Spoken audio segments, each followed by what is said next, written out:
Welcome to today's video cast. I'm your host Momo, and we're going to elaborate on my latest Medium article. The title for that is Starting with the End in Mind, How Backcasting Can Improve Service Creation. So let's jump into it. I have to apologize if there is any discrepancies in the quality. It's a bit of a race against time today because for those unfamiliar with the term, South Africa has a thing called load shedding, which is a euphemism for blackouts. And today we've been hit with a rather monstrous left-right combination.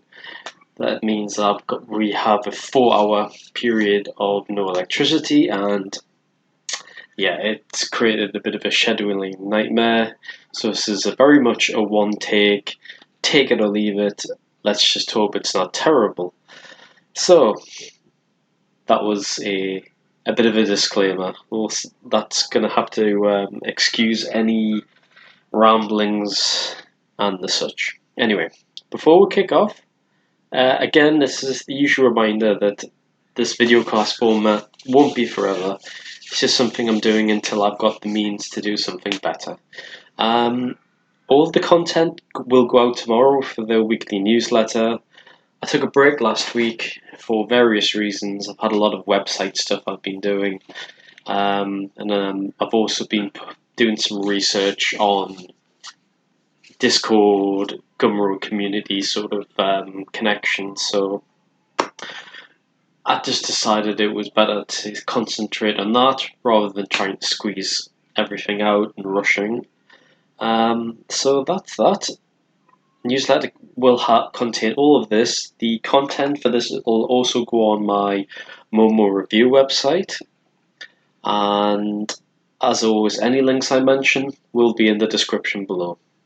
Okay, so the Medium article, it's a third in the short series of client-oriented service creation that I've discussed. A lot of the stuff I'll probably repurpose later on, especially backcasting, because I think it's something that we can use in virtually everything, to be honest. I don't think its applications are limited. It's a great little technique, and it's something I'm really going to delve into in more detail myself. But let's go into the article. Okay, so backcasting in a nutshell. We go to the event and we work backwards to the present day. You can think of it like time traveling to your desired destination or outcome. Then we use that at that point in time and work backwards from steps B to A. So obviously you've heard people say how to get from A to B. In this instance, we're looking to go from B to A. So I like to think of it it's a bit like manifesting success without the faddy bullshit. Manifesting if you're immune to bullshit's a note I've written down. It has a ring to it. I'm not particularly sure that Ozan Varol would maybe go with that one. Who knows? And for those who don't know, Ozan Varol is the person that I was introduced to backcasting through. I'm not sure if anybody else came over beforehand, but he's the guy who I am referencing in the article, which means that it's obviously the same for this video. So, in the article, what I've done is I've constructed a example of a guy called Jack, who's a copywriter. In fact, no, he's a content writer, and he wants to become a copywriter. For anyone who knows the difference, copywriters do have potential to earn a lot more than content writers. You can agree or disagree with whether that's right or not, but it's fact that copywriters can earn quite a lot of money, and content writers tend to be pigeonholed into a certain earning ceiling, and I know this firsthand. So in that example, Jack has a desired financial outcome, and he has a desired type of work he wants to achieve. So that's the two primary indicators that I used in the article. And what we did was, instead of trying to forecast or look at things in a goal-driven thing, like we'll get from point A, B, C, D, E, what we did was we used the backcasting technique to go for 12 months to where Jack was at his desired goal. He was making the money he wanted to make, and what we then did was we plot backwards to the present day. That included breaking things up into quarters, and I started at quarter 4, then 3, 2, 1.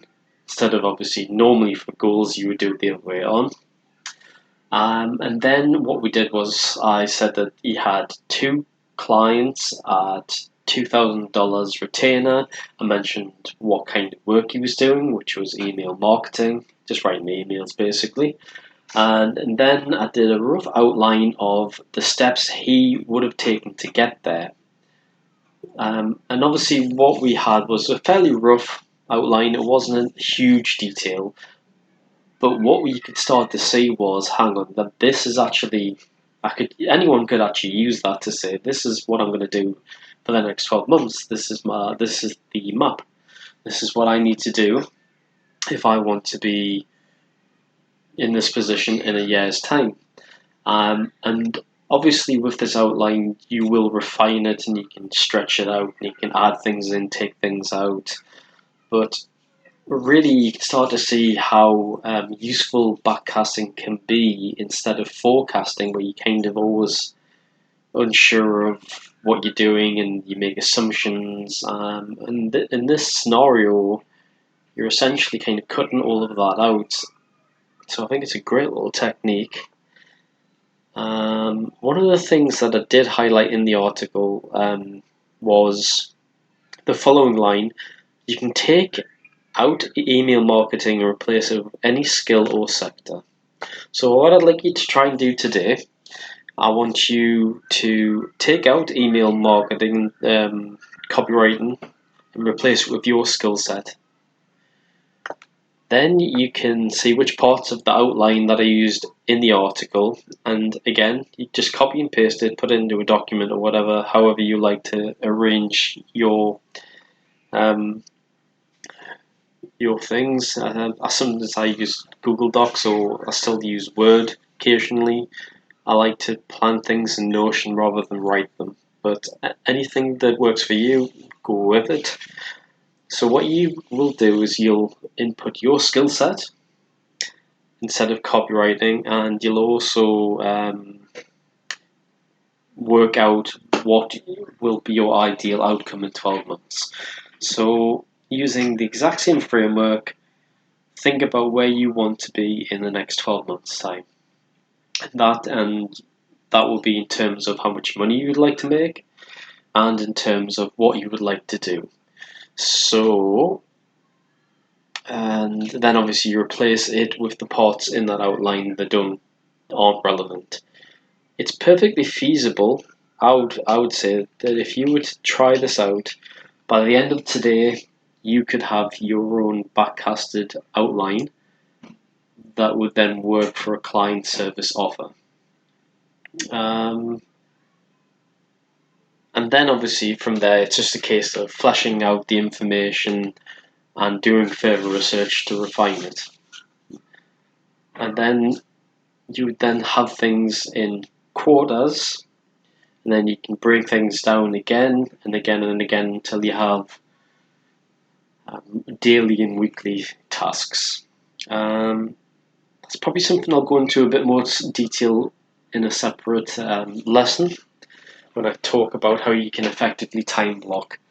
But for the sake of what we're talking about now, by the end of today, you could have gone through a backcasting exercise and have a decent outline for a client service based on your skill set and what you essentially, and maybe even more importantly, for what you actually want to do. Because the one bonus of being a freelancer, an entrepreneur, is that you're doing something that you want to do. So, anyway, What have I said here? I have to apologise. Normally I probably would have done a second take of this, but we don't have that luxury.